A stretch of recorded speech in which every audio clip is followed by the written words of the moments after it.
casharkii kabitaalka ayaan ku jirnay. casharkeenna waxa uu marayaa casharkii shanaad. waxaanu ku qaadanaa xarfaha inoo muuqda ee ah m n iyo o. m waxaanu leenahay sida tan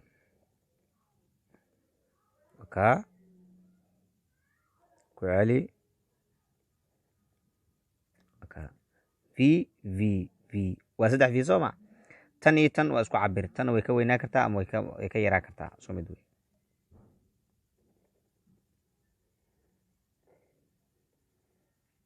m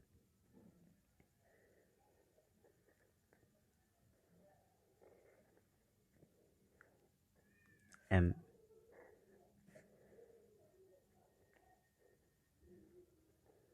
waxaana waa m